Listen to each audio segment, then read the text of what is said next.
What's going on, guys? Kai here. And first, before we start the video, I want to thank you all. We got 6,700 subscribers, as well as the Discord link down below is over 1,200 people in there. Now, let's jump in and talk about the top fire monsters, how to build them, where to use them. Let's get into it.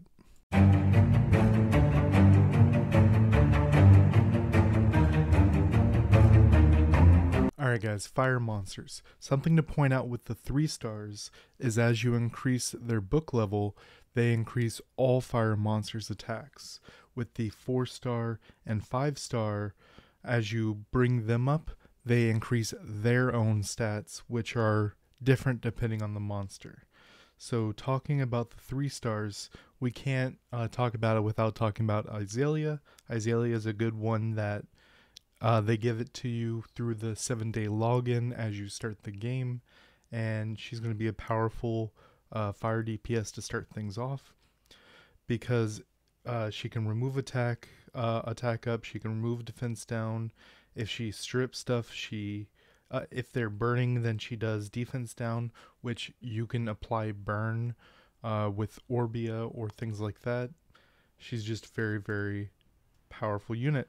One that's not very strong, but I think is very interesting to look at is Kugo, and that's primarily, I mean, his first skill is a provoke, and then he does an attack and defense damage and burn, which is whatever. The thing I find pretty funny about him is, look at this. He takes 35% less damage. He has a 35% chance to take 0 damage from skills. He's a personal favorite of mine. I just really like Lava Barrier. Now let's talk about Bulldozer. So he's going to give all fire monsters HP, but what's really powerful about him is both of his abilities are 3 mana, and they also both scale off of attack and defense at the same time, while the first ability also does a stun with a 70% chance. The last ability also ignores 60% of the target's defense, which is very, very powerful. Next, we talk about a unit that you all in Global haven't really messed with much, and that's Tatu. Tatu is there, but what she's good for isn't in Global yet. So we have a group 6-player dungeon called Seal, where the boss can only take damage over time abilities. So she applies a burn, which is, whatever, but she also does incinerate, which says explode burn.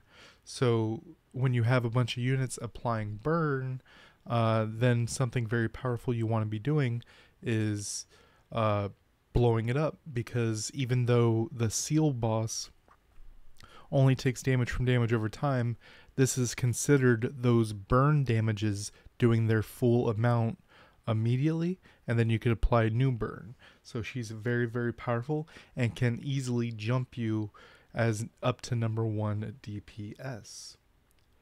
Then we jump to talk about 4-star units, and 4-star units are very interesting. So attack and crit rate.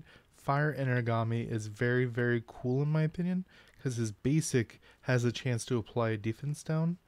Then his first ability does, decent attack damage, but also does a bunch of their missed HP, and if it kills someone, it's ready to go again. Not to mention, the last ability gives him attack up if they're low, but also if they're low, it uses Annihilate, which is the missing HP damage skill, which if you use Finishing Blow and it triggers an Annihilate, it also refreshes Annihilate, allowing you to really go off if you have stuff going on. Also, like talking about, where's it at? Flameharg. Rakuni's pretty interesting. Basic attack heals the lowest HP unit by 6%. And what we're really going to be talking about is right here, Rabbit's Agility.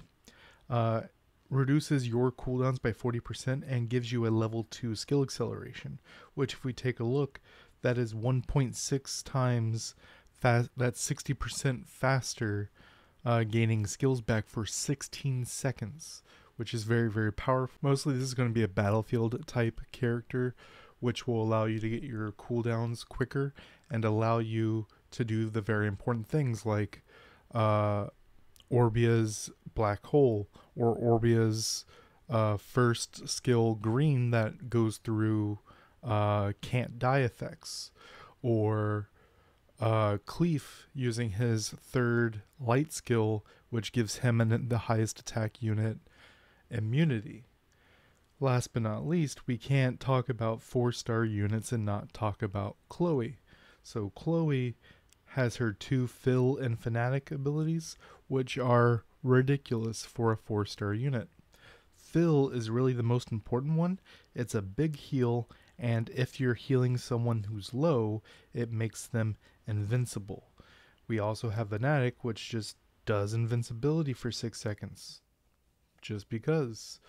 But you normally Soul Link her, use Fill, and you can auto a lot of things. This is how a lot of people got through Tower of Ascension floor 200 hard.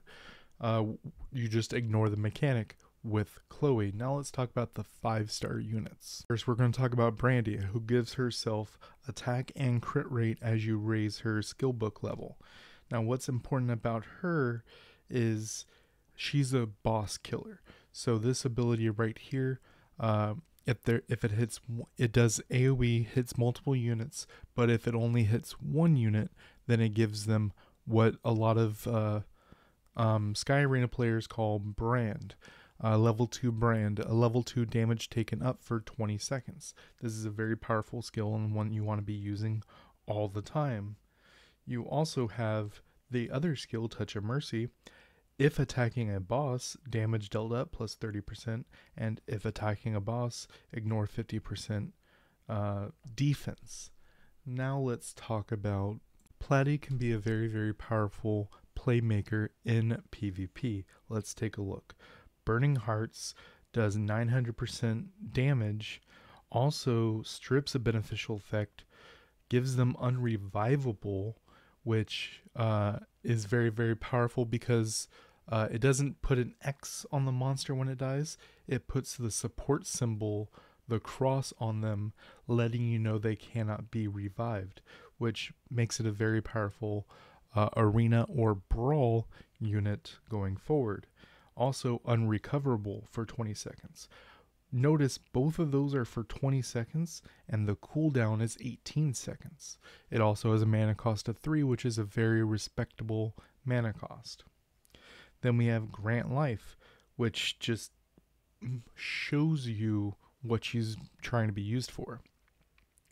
Recover HP equal to 940% attack.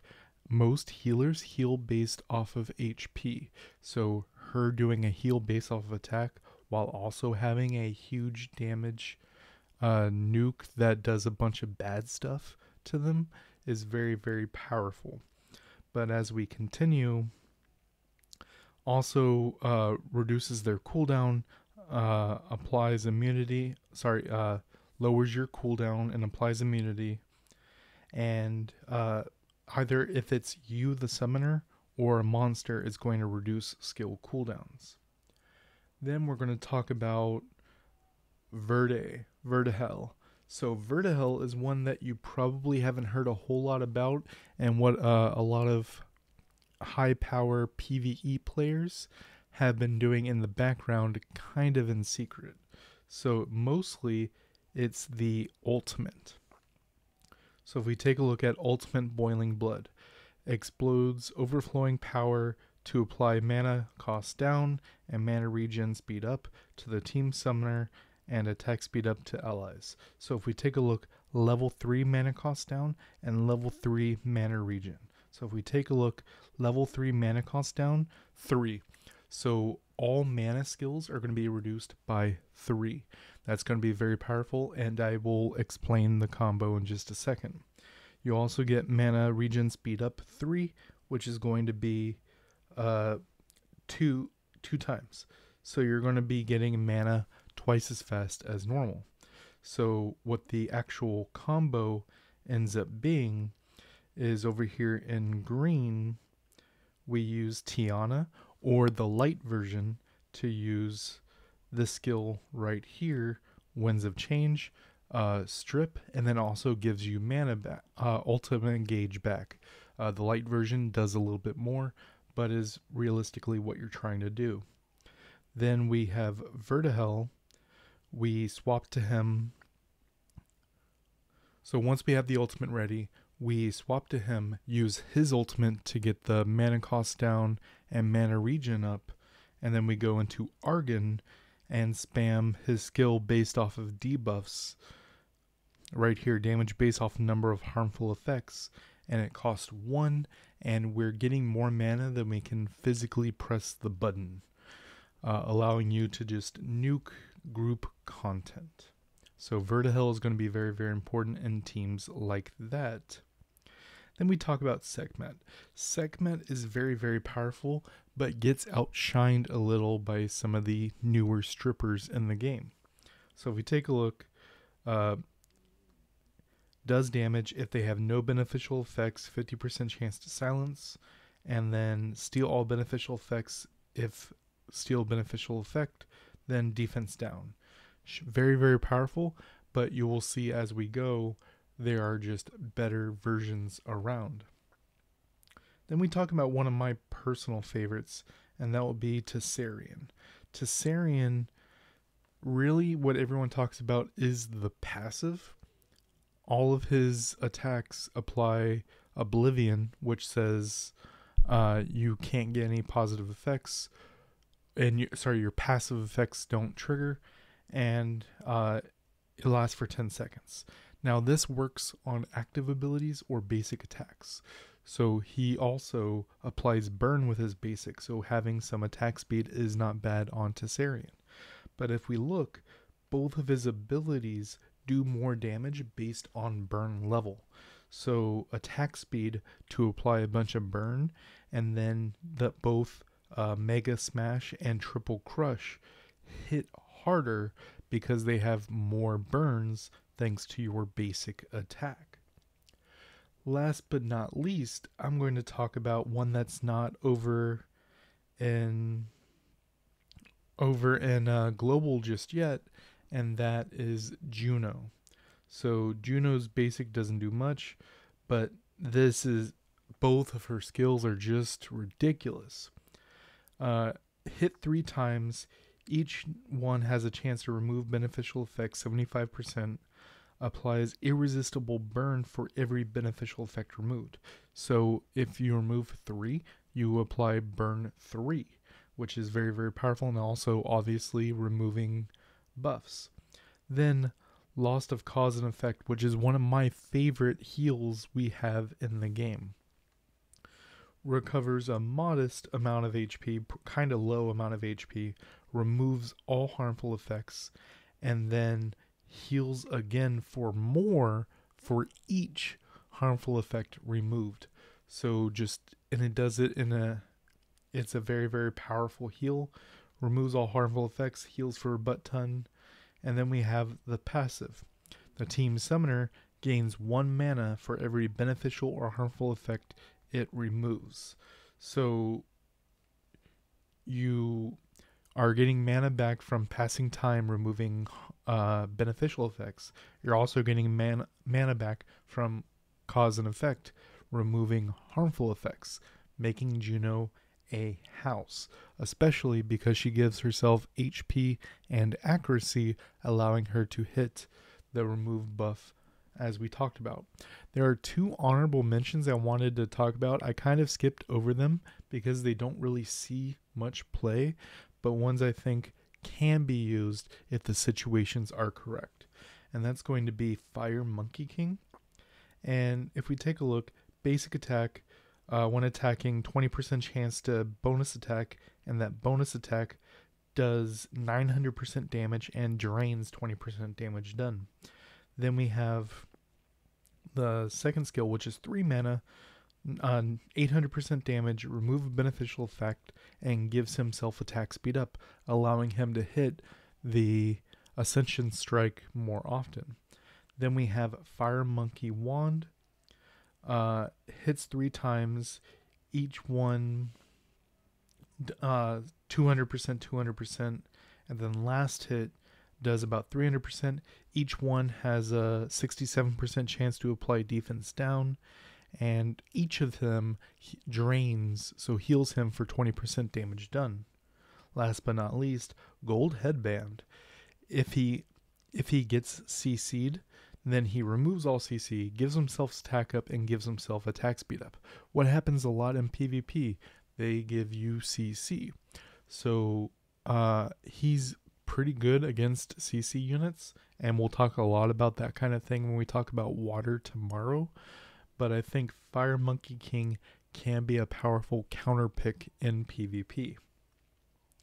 Last is going to be Vajul, and his basic doesn't do anything, but both of his skills just speak to me that they do enough things that he should be seeing play somewhere.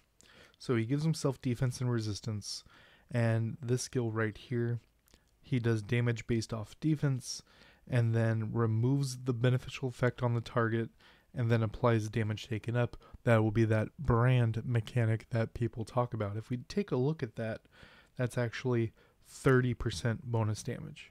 So hitting with this makes the target take 30% more damage from all sources, which is very powerful, as well as taking off a beneficial effect and hitting for damage based off of attack and defense. Then we have Sanctuary, which removes 2 harmful effects and casts immunity on nearby allies. So that's very, very powerful. I think he would see a lot more play if this skill actually healed even just a little bit, right? Or it'd be kind of cool to have a heal based off defense from a frontline unit. But because he doesn't, he cleanses, which is cool, but mostly when you have a cleanser, you kind of also want a healer, right? So I think that's why Vajul, he is not seeing a lot of play, but that punishment strike is a punishment. Let me know down below what your favorite fire units are, and also let me know if you want to see more of these for the other elements. Till next time, guys.